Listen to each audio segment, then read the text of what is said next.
It's time for more bunnies. This time we've got a desert to go and explore. But first we gotta go visit the village that I skipped over last time. Let's go ahead and dash through all of this. I just love the Pegasus boots. They don't use the Pegasus boots very often in Zelda, come to think of it. Like, at least not in the 3D ones. There's usually Pegasus boots in the 2D Zelda games, so that's nice. Let's go right over here. So this is where the village is. Or at least it's where a thing we need is. Now, Link to the Past, I don't think it's a very cryptic game. Like, you can figure out basically everything with, you know, with a little logic. But, see, you need this book right up here, and it doesn't look like there's any way to, like, get it. You can't climb on the shelf or anything. But if you dash into the bookshelf, then you get the book, and you need this book. This is the Book of Zora, which has never been mentioned in any other Zelda game. It allows you to read the ancient language of the Hylia, which we have seen in other games, mostly Wind Waker. And while we're at it, well, first let's go get a piece of heart. Now, people obviously have figured out how to get that book. And once they do figure it out, then they now know that they can knock items off of walls with the Pegasus boots. Speaking of the Pegasus boots, we gotta move fast through here. Not a lot of people actually know that you can jump through those two little dots there. It's not very obvious. So yeah, if you get there in 15 seconds, you get a piece of heart. Very easy to acquire and pretty early in, too.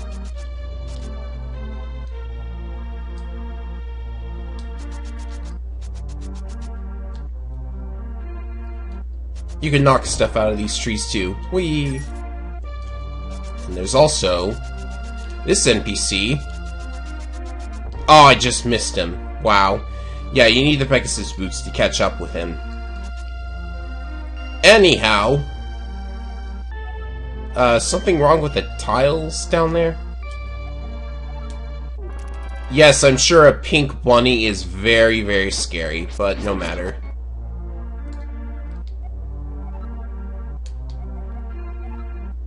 Pickled carrots.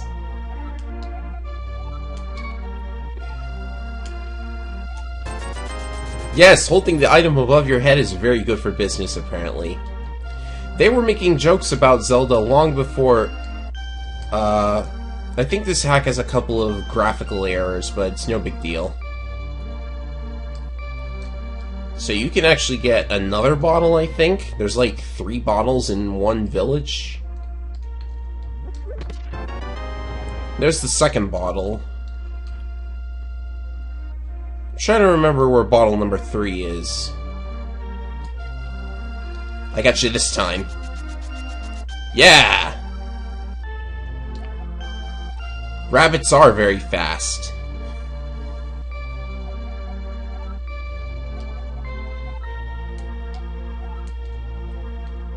Yeah, that guy has the hint that you need to dash into stuff. You can... Oh, I don't have any bombs. That's odd. Did I run out or something? I thought I had some. Well, there's one at any rate. Because you can put a bomb here. And that opens up. There's not really anything important here, though, which is kind of odd. But I guess I need to stock up on more bombs either way. I don't think they require you to bomb any walls, but...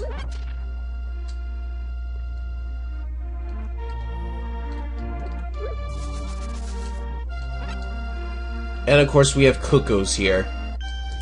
This is, A Link to the Past is actually the first game to have the Cuckoo thing, where you attack it a bunch of times. Eventually it'll happen. It takes quite a while compared to other Zelda games. What is it, like 10, 20 times? I'll count later. Wow, it's taking forever. Where are they? There they are. The infamous Cuckoo attack began here, and it actually doesn't last until you leave the area. It just goes on for a little while. Oh yeah, this is a shop. We don't need anything here.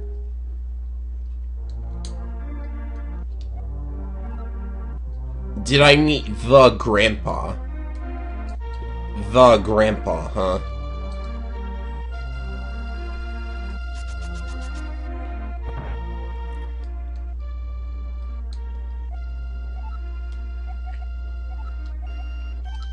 La la la la la, some foreshadowing.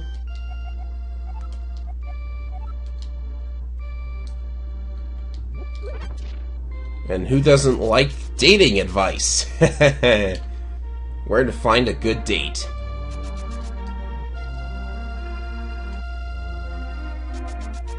I'm pretty sure that's all we can get out of the town for now.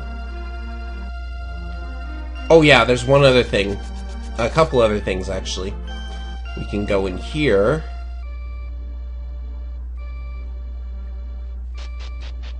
Down the stairs. There's a bunch of chests with money inside, but you can also... You actually need a bomb for that? Okay, then. Don't know why, but you do. Let's hope my skill at puzzles still exists. It does! I can get all the chests without leaving and coming back. If you mess up one of the blocks here, then you have to leave and come back for the money. But it's just money, so I guess you don't really need it. Now what am I saying? You actually do kind of need money in this game. It's good to, like, collect a bunch of rupees and have a nice big stockpile. Like, if you want to get all of the, well, if you want to max out your arrows and bombs, you do need quite a bit of, money.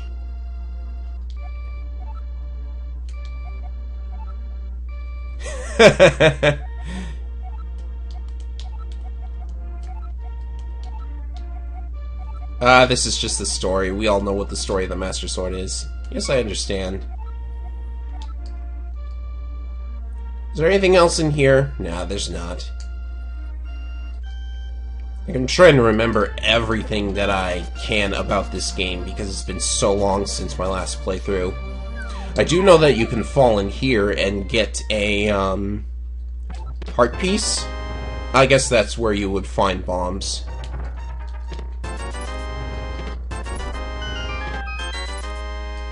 I love how the bomb animation, like, went past my chest opening animation. And there's another heart piece. That's 3 down, we just need 1 more. Oh, actually, while I'm at it...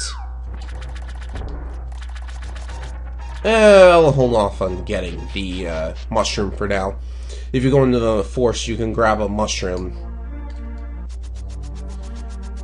But I don't really feel like picking it up quite yet. Now, which way do I need to go now? I guess I might as well go and, Isn't there a... What's over here, actually? Ah, just a soldier? Okay, then. I can't get into that cave without a hammer. And that's way, way later in the game, so let's just move on here. Which way do I go now?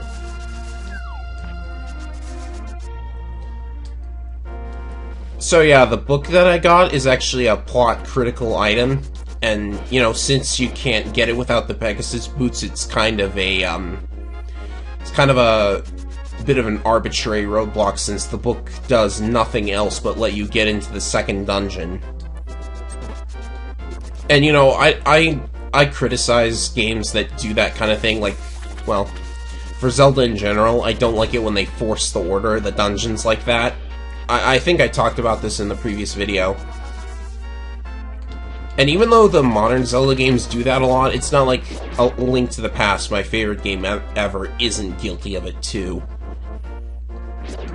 But it's no big deal. I still like A Link to the Past. Oh. something in that cave? Ah, no, it's just a fairy. There's a cave in the desert with a heart piece in it. I remember that much. And apparently somebody planted bombs in the desert. I don't know why they did. I don't know why I just got hit by that. Here's the cave.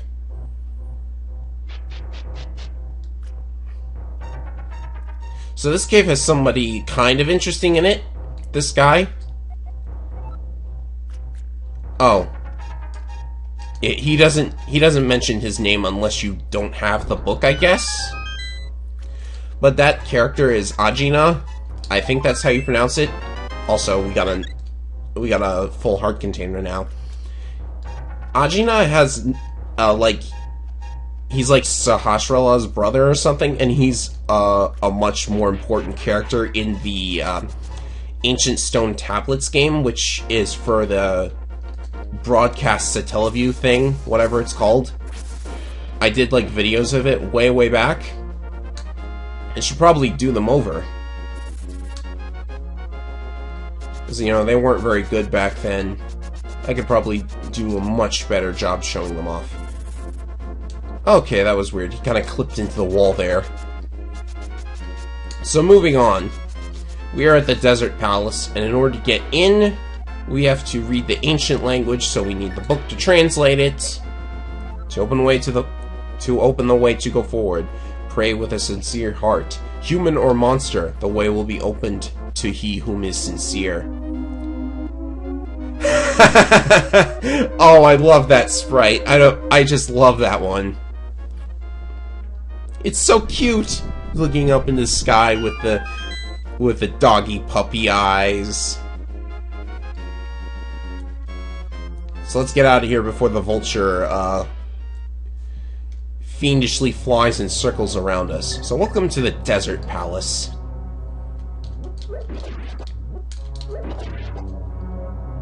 Notable for introducing Beamos to the Zelda universe, and being a complete and total maze. Now, I guess they had poor vision back in the day.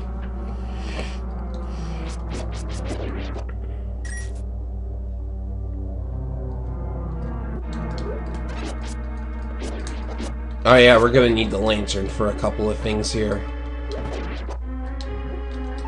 Or not? I guess you don't need the lantern. Well, what does lighting these things do? Nothing? That's very odd.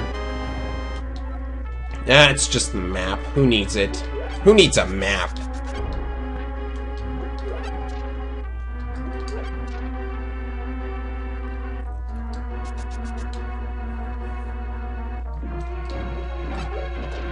That was a perfect shot. I bet it hit him on the exact frame he was ready for me.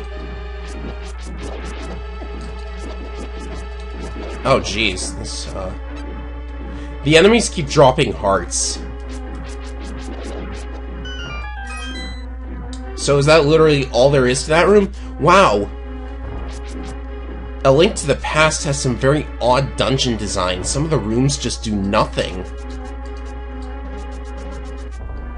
I guess that is one thing A Link Between Worlds has over this game.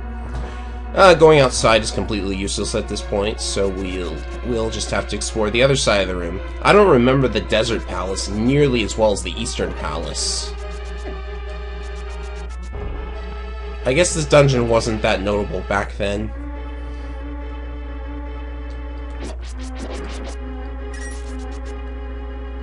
I've been in that room already. So there should be something up here. Yeah. Just like before. Yeah, that's been removed. Just like before, you have to knock the... Ow! I just got hit! Man, I think that was a full heart, too. So yeah, you have to knock the key off the torch there.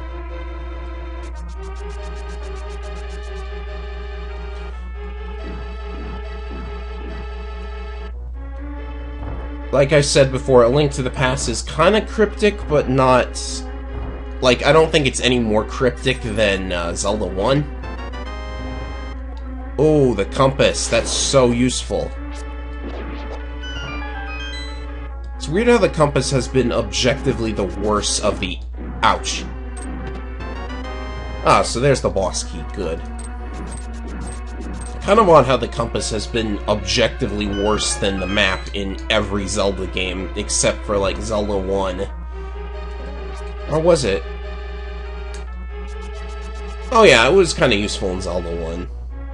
Except for when you would eventually come across the boss room way before you ever actually got the compass, because you had to go way out of the way to get it. And geez, the knockback on the laser there. I guess I need to be a little more careful. I just realized I forgot the bug net back in town. This game has a bug net.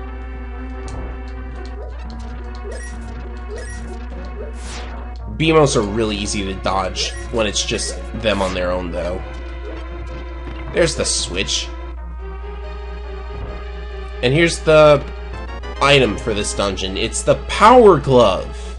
I love the Power Glove. It's so bad. Yes, arbitrary Power Glove joke.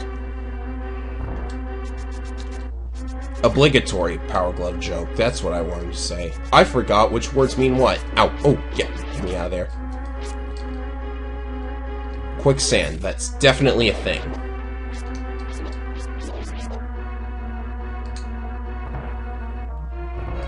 And in here, I think we need to... Do we light the torches? No. Do we push the block?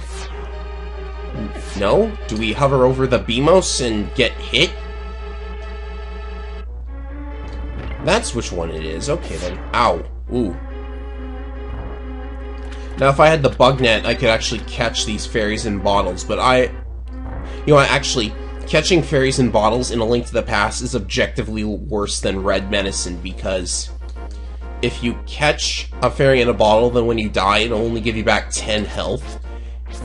Like, 10 full hearts. If you, use a red potion, it recovers all your health. And of course, a blue potion is all your health plus all your magic, etc., etc. So now we can lift the white stones, which are apparently white 8 balls. Like, is that what the 8 is supposed to mean? Are we playing pool? Because I'm pretty sure the 8 ball in pool is black. I'm a weird guy. Oh, it won't see you through the block. That's curious. So yeah, this dungeon's coming together now. Oh look, trap tiles, which we don't even really need to avoid because we can just grab the key and go.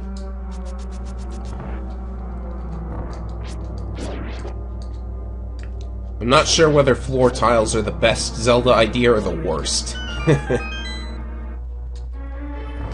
Now in this room, we need to light all of the torches, and we gotta go really fast because the first torch burns out, and conveniently okay, we don't need the torches after all, never mind then.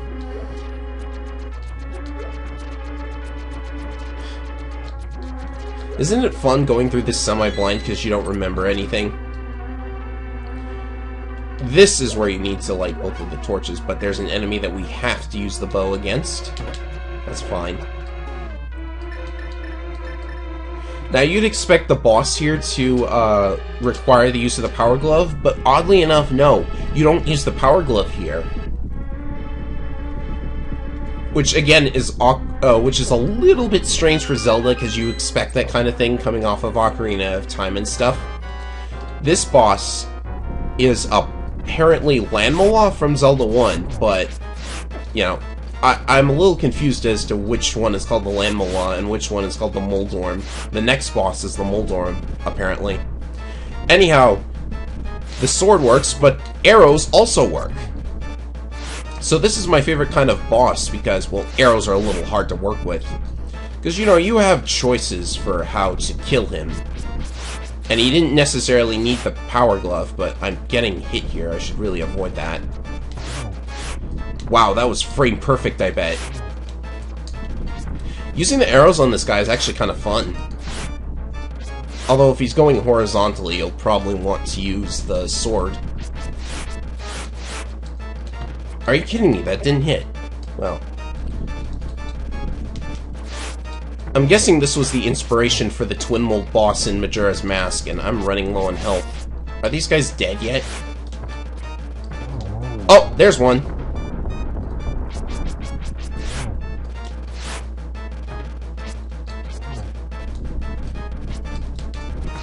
The other two get way harder to kill once the first one is dead.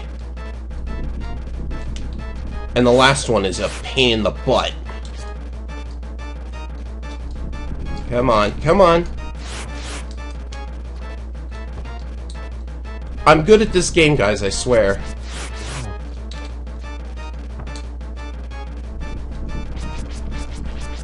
This strategy works. Oh, there we go. That's number 2. Now, number 3 changes up a little bit because now it fires those boulders in all 8 directions instead of just 4. So we need to be... I don't think I got hit there. Okay, so you need to be just like a little to the side if you want to avoid the boulder bullets. And there we go! Boss number 2 is down. Now you actually do need the power glove to get into the 3rd dungeon, so you know, it's like it's forcing the order again, but I'm kind of okay with that for now. Next up will be the Tower of Hera up in the north, and I'm actually really curious what they I'm actually really curious how the Moon Pearl was handled, because, you know, obviously we've been a bunny the entire game, so we don't really need the Moon Pearl anymore. Because what does the Moon Pearl do? It stops you from turning into a bunny. So do you just not get it anymore? Is there a new item? I actually really don't like the Moon Pearl, because, you know, it's just a key card. His eyes. Oh! This enemy. Oh, he's dead now. If you let him live, he'll give you more money.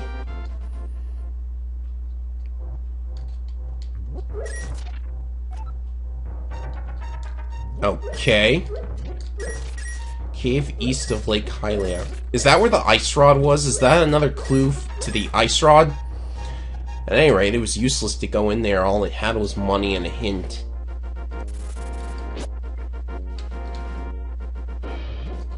Okay, let's try and get more money out of this guy. Okay then. I thought he would give you more money.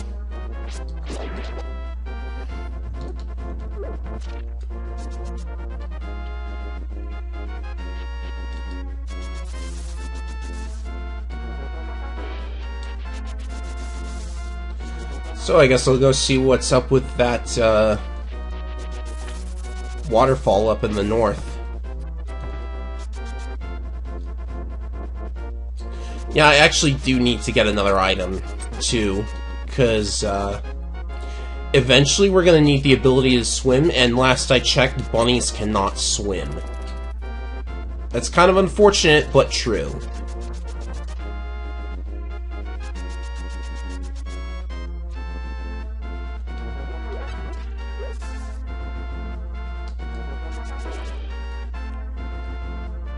And that is the potion shop. I don't really need anything from it right now.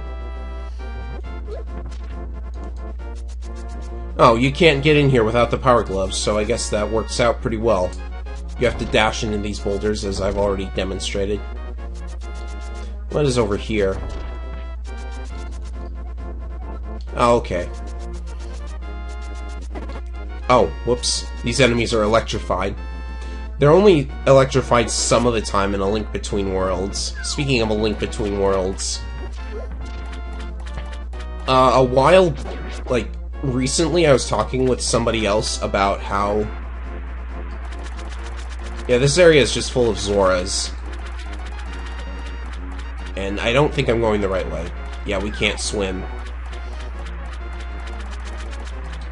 So I was talking with someone else about A Link Between Worlds recently, and I argued that having to, like, rent all the items out of that rental store was a bad move because,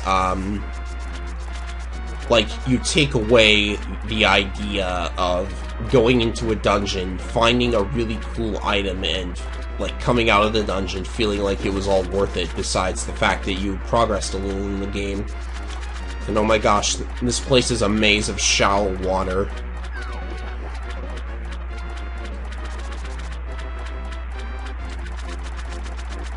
And he also, this other person that I was talking to argued that by putting all of the items in a rental shop.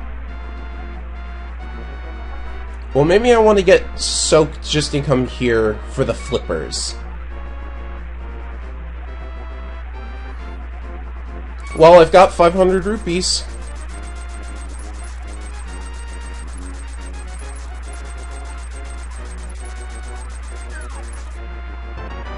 Is it really so silly for a bunny to get flippers and go Wait, what did it say?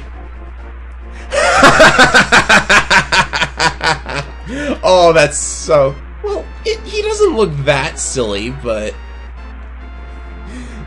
Oh, that was a cute line. I love it. Let's go get the heart piece that's here.